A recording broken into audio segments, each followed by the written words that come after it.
What is up, ladies and gents? Noli here, back with another Payday 2 video. This is, of course, the Wolfpack DLC, which was released yesterday. You are taking a look at one of the classic heists released with this DLC. Just to clarify a couple of things that I talked about in yesterday's video, which maybe were a little bit misleading or confusing, including the fact that I was speculating about heists that already, of course, exist within Payday the Heist through the Wolfpack DLC. The reasons that I was speculating really were because I think, as we saw from things like Slaughterhouse or the Return of First World Bank, there were changes, marked differences between the Heist version and the Payday 2 version, which I think were generally upgrades. And so I was discussing those and also the potential changes in the plot, but I would like to say that I think with these two heists, they're very, very similar to the Payday the Heist counterparts. But the wonderful thing is, if you already own the Payday the Heist Wolfpack DLC, you will of course get it for free, and they are an improvement on Payday 2, if only just because the enemies are so much more suited and diverse and well made, to be honest. And of course the weapons, it's weapon variety that I feel Payday 2 really does very well above Payday the Heist. So the heist you're looking at right now is the Undercover mission, and I would say that of the two, this is my least favourite, but I've been having some real issues with Counterfeit since its launch. I don't know whether there are a couple of bugs and glitches flying around in there, but I do think both are fun in their own right. I just think that Counterfeit manages to pull away from the Payday 2 formula and feels very different, whereas Undercover is very much a Payday heist we've seen before. I think with the multi-storied sort of motel-type setting, it's quite similar to what we saw with the chase scene or the running toward the roof scene in Hotline Miami, and also, I think as I mentioned, similar to Goat Simulator Day 1, where you have to, of course, run through the flaming building. So it's an environment we've very much seen before. I do like the roof area. And I think the thing that frustrates me the most about Undercover is the sheer quantity of snipers. This heist is quite easy. I'll be honest, there aren't an awful lot of objectives, and they generally revolve around one particular area. Once you've taken the car, the limo up, which is a funny scene, where you magnetize the limo straight up to the roof, and Alex sometimes messes it up and puts it in the wrong place. That was funny and well executed, but it wasn't anything new between the games. And it does add for a bit of diversity. But once you've got the guy out of the limo and into the chair, you're literally going to be prowling up and down the same corridor, and the placement of the assets is also very, very convenient for that. So doing this mission on both Death Wish and Overkill is relatively easy. I think the primary difficulty with Death Wish is the massive quantity of snipers. But if you're using the sort of required weapons, there is of course an achievement now released involving completing the mission using only rocket launchers or grenade launchers. If you're doing it that way, this heist feels very, very simple, because enemies tend to group and cluster on the stairs, and splash damage absolutely destroys them. So difficulty isn't there, and this mission isn't that long. Which was a bit of a disappointment. I thought they might have built upon this heist a little more than than the Payday the Heist version. Doesn't mean it's not fun. It's still got that intensity. I quite enjoy the escape, where you have to, of course, jump from roof to roof. I've still not quite got my enunciation back after taking that little break. But it feels similar to things we've seen in the past. So my initial impressions, having completed and played Undercover a couple of times, is it's not too new and interesting, but it's still a fun heist that's worth giving a go. And I think the achievements are what really make it, if you're looking to challenge yourself and have a little bit of fun. And another thing to mention, I do like the preparation time. Of course, this is nothing new again, but the preparation time is designed to give you some time to put up barriers and make the overall assault a little easier for you.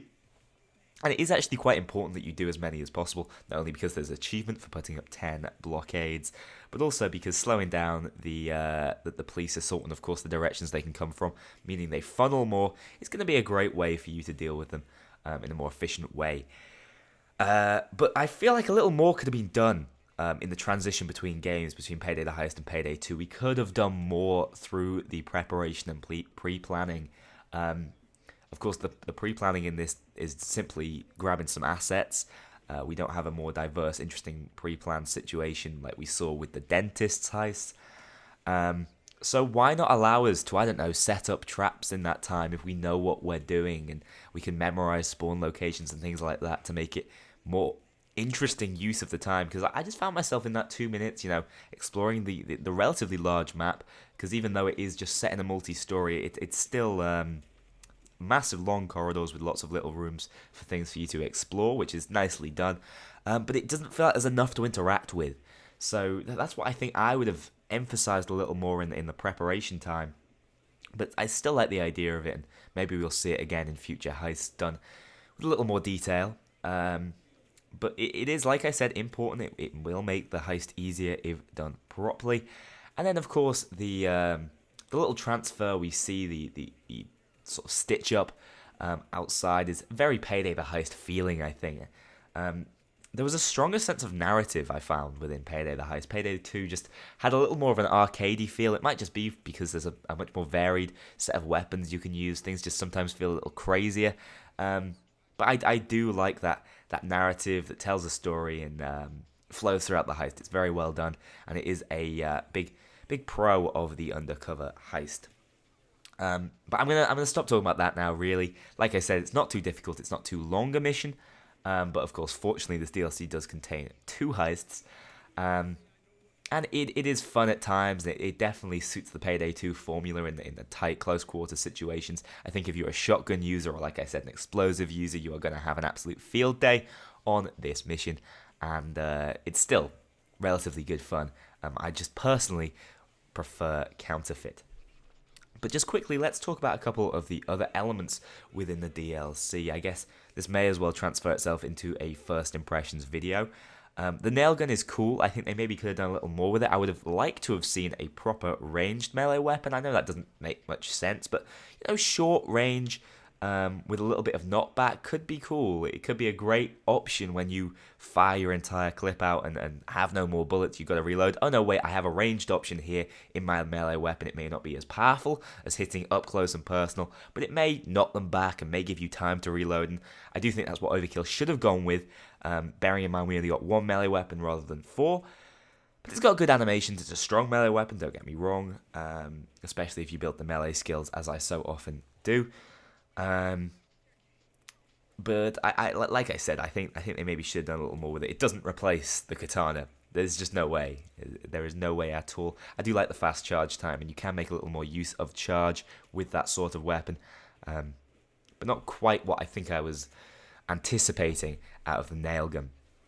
As far as the China Puff, the China Lake is concerned, it's sort of the middle ground I find between the GL40 and the Piglet, in that you have 3 shots loaded for you to fire. So it means if you do get in a tight spot, you're going to have a little bit more firepower before you have to reload.